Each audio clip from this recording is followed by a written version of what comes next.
44절에서 50절까지 말씀입니다. 요한복음 12장 44절에서 50절까지 말씀 제가 읽도록 하겠습니다. 예수께서 외쳐 이르시되 나를 믿는 자는 나를 믿는 것이 아니요 나를 보내신 이를 믿는 것이며 나를 보는 자는 나를 보내신 이를 보는 것이니라. 나는 빛으로 세상에 왔나니 물은 나를 믿는 자로 어둠에 거하지 않게 하려 함이로라. 사람이 내 말을 듣고 지키지 아니할지라도 내가 그를 심판하지 아니하노라. 내가 온 것은 세상을 심판하려 함이 아니요 세상을 구원하려 함이로라. 나를 저버리고 내 말을 받지 아니하는 자를 심판한 이가 있으니 곧 내가 한 그 말이 마지막 날에 그를 심판하리라. 내가 내 자의로 말한 것이 아니요 나를 보내신 아버지께서 내가 말할 것과 이를 것을 친히 명령하여 주셨으니 나는 그의 명령이 영생인 줄 아노라. 그러므로 내가 이르는 것은 내 아버지께서 내게 말씀하신 그대로니라 하시니라. 아멘. 오늘 본문은 우리에게 표적이 무엇인가 하는 것을 생각하게 합니다. 표적이란 무엇이냐면 초자연적인 능력을 통해서 바깥으로 드러난 현상을 가리킵니다. 성경에서 보게 되면 대표적으로 다니엘서에 나오게 되는 환상들이 바로 그와 같습니다. 다니엘 5장 1절에서 12절을 보면 벨사살 왕이 귀족들을 모으고 큰 잔치를 베풀었던 때를 이야기해 줍니다. 그러니까 벨사살 왕은 자신의 귀족들, 자신이 다스리는 것에 있어서 힘을 보태주고 자신의 왕권과 왕위와 자신이 누리는 모든 것을 지탱해주고 견고히 해주는 그런 귀족들과 함께 연회를 베풀고 있었습니다. 그야말로 아주 중요한 자리였습니다. 그런 중요한 자리에서 이 벨사살 왕은 술에 좀 취하자 자신이 이스라엘에서 탈취한 금은 그릇으로 마시자라고 얘기합니다. 하나님의 성전에서 가져온 그릇들을 가지고 우리가 얼마나 위대하게 전쟁에서 승리했는지, 우리가 그동안 얼마나 수많은 것들을 약탈하고 얼마나 수많은 것들 속에서 우리가 살아남았는지를 그야말로 축하하자라는 의미에서 자신들이 가져온 전리품으로 이 잔치를 채우자라고 했습니다. 그때 그렇게 그들이 성전에서 이스라엘 백성들의 성전에서 노력해온 금그릇과 은그릇을 가지고 술을 담아 마시려 할 때 그때 손가락이 나타나 석회벽에 글씨를 쓰기 시작합니다. 바로 이것이 표적입니다. 여기서 표적은 벨사살 왕에 대한 하나님의 심판을 보여줍니다.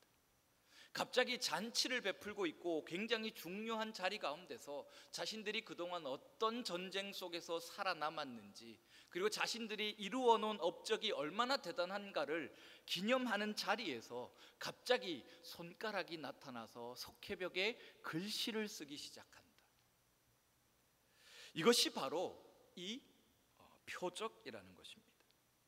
그렇기 때문에 다니엘서 5장 6절에서 7절을 보게 되면 그 기적을 바라본 벨사살 왕은 이렇게 기록하며 그의 표현을 묘사해 줍니다. 이에 왕의 즐기던 얼굴빛이 변하고 그 생각이 번민하여 넓적다리 마디가 녹는 듯하고 그의 무릎이 서로 부딪힌지라. 왕이 크게 소리질러 술객과 갈대아 술사와 점쟁이를 불러오게 하고 바벨론의 지혜자들에게 말하되 누구를 막론하고 이 글자를 읽고 그 해석을 내게 보이면 자주색 옷을 입히고 금사슬을 그의 목에 걸어 주리니 그를 나라의 셋째 통치자로 삼으리라 라고 말입니다. 지금 벨사살 왕은 손가락이 나타나서 석회벽에 글자를 쓰는 것을 바라보며 그 표적을 바라보며 벨사살 왕은 두려움을 느꼈습니다. 자신이 그동안 어떠한 업적을 이루어 놓았는지를 축하하고 기념하는 자리 가운데서 벨사살 왕은 자신의 심판을 다가왔음을 느꼈다 하는 것이지요. 바로 표적이 이와 같은 것입니다. 무엇인가를 알게 하기 위해서, 중요한 내용을 전달하기 위해서 사용되는 것이 표적입니다. 오늘 본문은 앞에 있었던 이 표적과 같이 굉장히 중요한 본문입니다. 오늘 본문은 그야말로 표적 중에 표적이라 할 수 있는데, 그 이유는 오늘 본문 44절을 이렇게 시작되어집니다. 예수께서 외쳐 이르시되라고 말이죠. 하지만 우리는 예수님께서 외쳐 이르시기 전에 36절 하반절에서 예수께서 이 말씀을 하시고 그들을 떠나 숨으셨다라는 이 말씀을 통해서 갑자기 예수님께서 숨으셨다가 나타나신 상황, 숨으셨던 예수님께서 다시 나타나셔서 무엇인가를 말씀하신다. 예수님께서 숨으셨고 모든 것을 감추이셨다가 갑자기 나타나셔서 모든 것을 말씀하시며 모든 것을 드러내신다라는 것을 말하기 때문에 오늘 본문은 바로 표적 중에 표적이 되는 것입니다. 심지어 37절을 보면 이렇게 많은 표적을 행하셨으나 그를 믿지 아니하니 라는 말씀을 통해서 예수님께서 어떤 표적도 필요 없어 보이는 이들에게 예수님은 다시 나타나셨다라는 것을 오늘 본문 44절은 강조합니다. 그러니까 예수님께서 많은 것을 보여주시고 또 많은 것을 보며 많은 것을 본 사람들로 하여금 믿을 수 없는 것을 보여주셨지만 그들이 믿지 않았을 때에 예수님께서는 더 큰 표적으로 그들에게 나타나셨다 하는 것이죠. 그렇다면 예수님은 과연 무엇을 드러내셨을까요? 오늘 보면 44절 하반절에서 50절에 기록되어 있습니다. 먼저 44절에서 50절을 보게 되면 두 가지를 얘기합니다. 44절에 예수께서 외쳐 이르시되 나를 믿는 자는 나를 믿는 것이 아니요 나를 보내신 이를 믿는 것이다 라고 말씀하십니다. 그러면서 44절 하반절에서는 예수님께서 믿음을 드러내셨다 하는 것을 우리에게 말합니다. 44절의 하반절의 내용을 따르게 되면 예수님을 믿으면 누구를 믿게 된다라고 말합니까? 바로 하나님을 믿게 된다라는 것이지요. 그렇다면 하나님을 믿는다는 것은 무엇이겠습니까? 어떤 하나님을 믿어야 하겠습니까? 라는 의문이 들게 되고, 그럴 때에 다시 우리는 앞으로 돌아가서 예수님을 보내신 하나님, 그러니까 예수님을 보면 하나님을 믿게 된다라는 것은 하나님이 왜 예수님을 보내셨는가, 하나님께서 이 땅 가운데 예수님을 보내시면서 무엇을 하려 하셨는가 하는 것은 누구를 보면 안다고요? 바로 예수님을 보아야 안다라는 것이죠. 어린아이 말장난 같지만 예수님을 믿으면 하나님을 믿게 된다는 말은 반대로 하나님을 믿는다면 예수님을 믿게 된다라는 말과 같습니다. 이 말은 예수님을 보내신 하나님을 믿게 된다라는 말로서 하나님과 예수님이 동일한 하나님이심을 우리에게 가르쳐 준다 하는 것입니다. 여기서 우리는 하나님은 예수님을 왜 보내셨는가 하는 것을 생각할 수 있습니다. 하나님께서 예수님을 왜 보내셨습니까? 우리가 너무나도 잘 아는 그 대답, 바로 구원하시기 위함이시죠. 두 번째는 45절에 보면 나를 보는 자는 나를 보내신 이를 보는 것이니라 라고 말하면서 보다라는 말을 예수님께서 드러내십니다. 사람들은 하나님을 보기를 원했습니다. 하나님을 보는 것을 소원하며 하나님이 계시다면 나에게 좀 보여주십시오 라고 기도할 만큼 우리 사람들은 하나님을 보고 하나님을 경험하고 하나님께서 하신 것을 우리의 삶 속에서 가득 채우기를 우리는 원합니다. 왜 그럴까요? 우리는 눈으로 보아야 믿는 자들이기 때문이지요. 그런데 예수님께서는 오늘 45절에서 굉장히 중요한 말씀을 하십니다. 예수님을 보면 하나님을 보게 된다라고 말이죠. 사람들이 그동안 원했고 이스라엘 백성들이 정말 하나님의 얼굴을 보기 위해서 그렇게 기도하고 그렇게 매달려 살아왔던 그들의 요청 가운데 하나님의 통치하심이 좀 더 자신들에게 잘 보이기 위해서 이스라엘 백성들은 그동안 다른 나라들처럼 직접 자신을 다스리는 왕을 세워서 하나님의 통치하심이 보여지게 해 주십시오라고 이스라엘 백성들이 요구할 만큼 그들이 원했던 그 바람이 지금 예수님을 통해서 이루어지고 있다 하는 것입니다.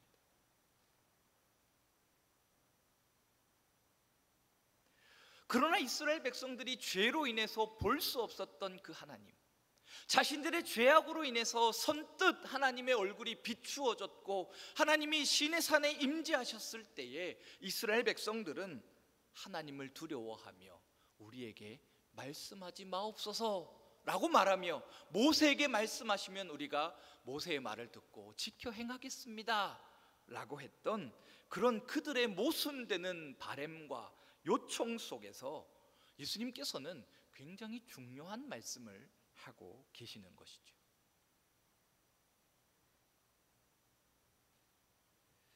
그렇기 때문에 우리는 지금까지 하나님을 어떻게 알았냐면, 이스라엘 백성들은 하나님을 어떻게 알아왔냐면 일어나는 현상을 바라보며 하나님께서 우리를 지키고 계시는구나, 이스라엘 백성들이 애굽에서 탈출하면서 그들이 어디로 가야 할지 몰라 할 때에 구름 기둥과 불 기둥이 나타나서 그들의 길을 인도하는 것을 바라보며 하나님께서 우리를 인도하고 계시는구나, 애굽의 그 군대가 뒤로 쫓아올 때에 하나님께서 불 기둥과 구름 기둥을 이스라엘 백성과 애굽 군대 사이에 두심으로 하나님께서 우리를 지키고 계시는구나 하는 것을 이스라엘 백성들은 그냥 알 뿐이었다 하는 것입니다.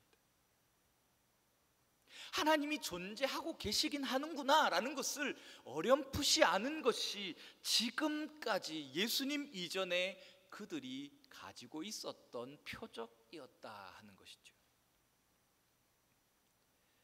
그렇기 때문에 예수님을 믿는 것, 보는 것은 그야말로 표적입니다. 그렇기 때문에 오늘 본문은 예수님을 믿는다는 것과 예수님을 본다라는 것이 더 중요하고 더 큰 것을 바라보고 얻도록 하는 표적이라고 나타내고 있는 것입니다.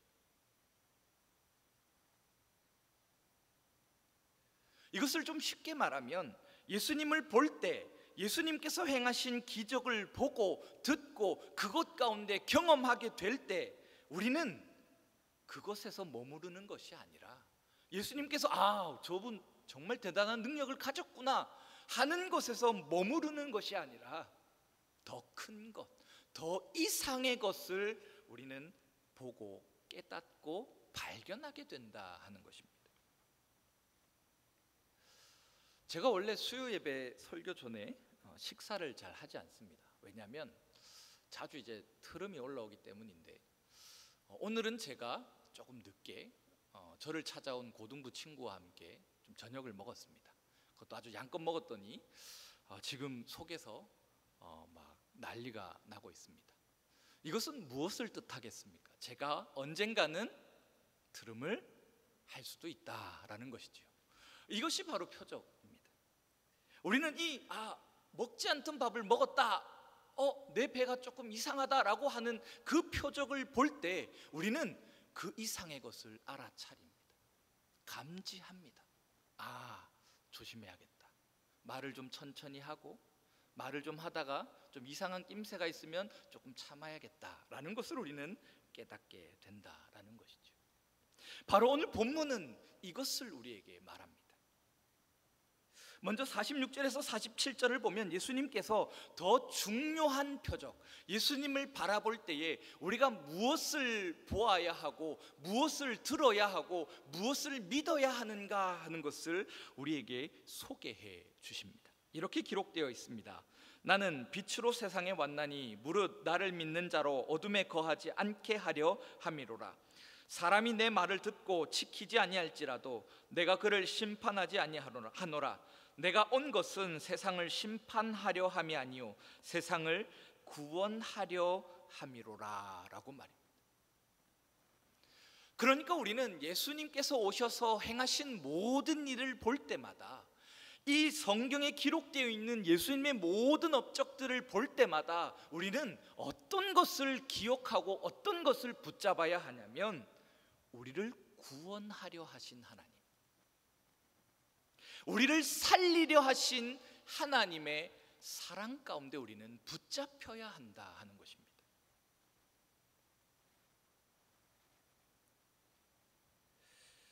오늘 본문을 가장 좋은 예시가 무엇일까 생각했을 때 떠오른 것은 바로 민수기 21장 4절에서 9절에 기록되어 있는 놋뱀 사건입니다. 너무나도 잘 아시는 사건이지요. 놋뱀 사건은 가나안 땅을 향해 나아가던 과정 중에 이스라엘 백성들이 마음이 상하면서 벌어진 사건입니다. 하나님께서 계속해서 만나와 메추라기를 주셨고 그들의 길을 인도하셨고 그들의 필요를 채우시며 그렇게 가나안 땅을 향해 나아가고 있는데, 어느 순간 이스라엘 백성들의 마음이 상하기 시작했다 하는 것입니다.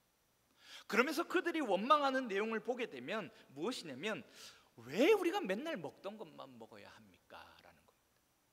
아니, 우리 좀 다른 것 좀 먹고 다른 것 좀 입고 다른 것 좀 즐기며 살면 안 됩니까? 라는 것으로 인해서 이스라엘 백성들이 갑자기 마음이 상했다 하는 것입니다. 그랬을 때 그렇게 그들이 하나님 앞에 하나님께서 베풀어 주신 은혜는 기억도 못하고 자신들이 먹을 수 없고 입을 수 없고 살아갈 수 없는 그 광야 가운데서 먹이시고 입히시고 살리신 하나님은 온데간데 기억도 못하고, 하나님 좀 다른 것 좀 주세요. 하나님 그거밖에 안 됩니까? 하나님 능력이 있다면서 좀 더 막 화려하고 맛있고 좀 좋은 것 좀 주시면 안 됩니까? 그렇게 원망했을 때 하나님께서는 그들에게 불뱀이 나타나 백성을 물게 하셨습니다. 그러자 이스라엘 백성들이 죽어가며 그들이 회개하기 시작합니다. 하나님, 우리가 잘못했습니다.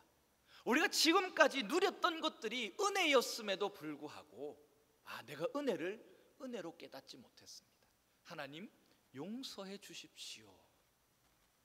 그렇게 그들이 기도하고 회개했을 때 하나님께서 주신 구원의 길이 무엇이냐면 바로 놋뱀인 것이지요. 놋뱀이 하는 역할이 무엇입니까? 죽어가던 이스라엘 백성들 가운데 원망함으로 하나님의 존재를 부정하고 하나님 없이 살 수 있다라는 교만 가운데 빠져있던 이스라엘 백성들에게 놋뱀은 다시 하나님 앞에 겸손해지도록 하는 표적이었습니다. 자신의 존재를 깨닫게 하는 표적이었고, 자신의 연약함과 자신의 무지함을 바라보도록 하는 표적이었습니다. 그리고 나서 그들이 놋뱀 앞에 섰을 때 자신의 무지함을 깨닫고 자신의 연약함을 깨닫고 자신의 어리석음을 깨달았을 때 그들은 하나님의 살리심, 하나님을 무시하고 하나님을 향해 원망했던 이스라엘 백성들이지만 그럼에도 불구하고 그들을 향해 사랑하고 계시는 하나님의 사랑을 그들 가운데 확실하게 보여주었다 하는 것입니다. 이것이 표적입니다. 따라서 오늘 본문도 이와 같습니다.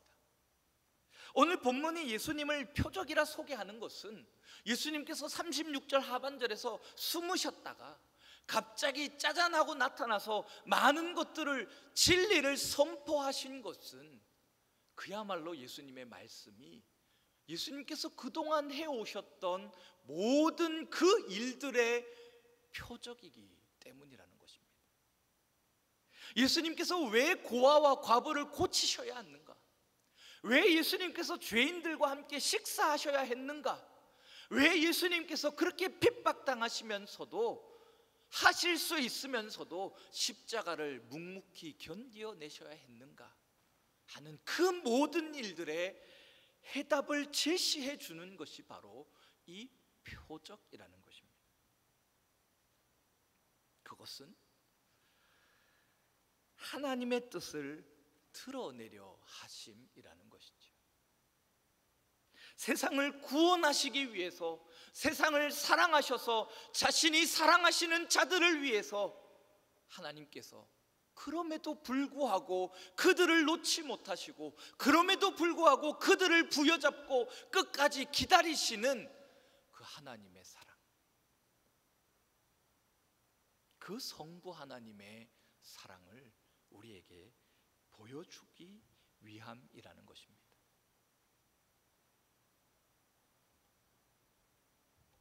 그리고 반대로 믿는 자들에게 이 표적은 우리가 세상을 살아가며 마주하게 될 모든 고난과 역경과 괴로움의 순간에서 누가 우리와 함께 하실 것에 대한 소망을 가지게 하냐면 바로 하나님께서 우리를 향한 그 사랑, 하나님께서 우리와 함께 하실 것에 대한 소망과 기쁨으로 우리의 삶을 다시 살아가게 하시기 위함이라는 것입니다.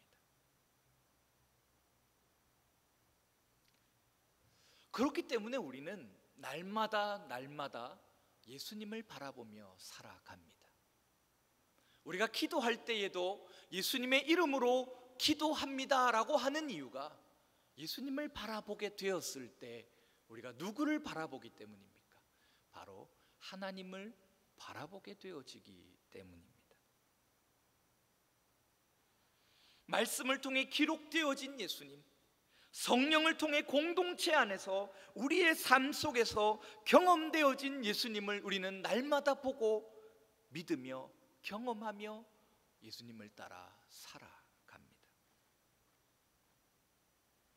우리가 예수님을 본다는 것은 세상을 향한 하나님의 마음을 아는 것입니다.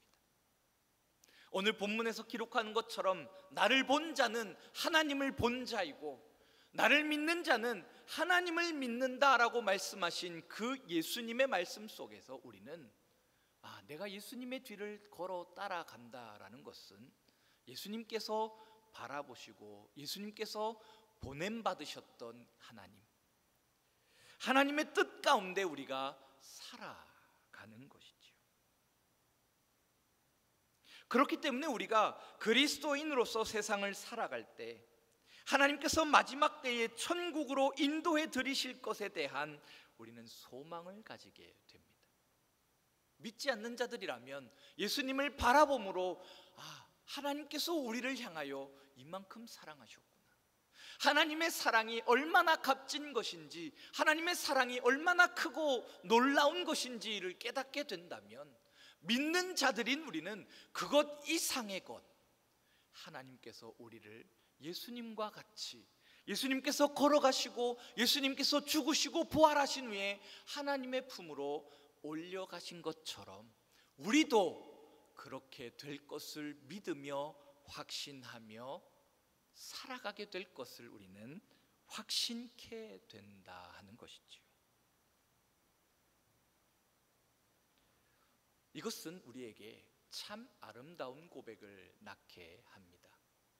그 고백은 제가 가장 좋아하는 고백이기도 한데요, 다윗이 죽음의 순간들 속에서 하나님은 나의 반석이시요 나의 피난처시요 나를 지키시는 요새라라고 고백할 수 있었던 원인, 근원입니다. 이 시간 우리 모두가 이 아름다운 고백을 내어놓을 수 있는 자들입니다. 여러분들이 예수님을 따라 걸어가신다면, 예수님을 바라보시며 예수님을 믿으며 예수님을 통해서 하나님을 믿고 하나님을 바라보신다면 여러분들의 삶은 다윗과 같이 이 아름다운 고백으로 넘쳐날 수 있는 삶입니다. 이 시간 우리의 삶 속에 이 아름다운 고백들이 샘솟아 넘치시기를 소원합니다. 그렇게 기쁘게 살아가는 삶 얼마나 좋습니까? 우리가 그리스도인이라 하면서 날마다 찌푸리고 날마다 원망하고 날마다 괴로워하고 날마다 하나님 앞에 투덜투덜하는 것보다 다윗과 같이 나의 요새이시오 반석이시며 내가 피할 피난처 되신다라고 고백하는 이 아름다운 고백이 얼마나 값지고 좋은 고백이겠습니까? 이 시간 이 고백들이 우리의 삶에 남은 3일의 고백이 되시기를 소원합니다. 기도하겠습니다.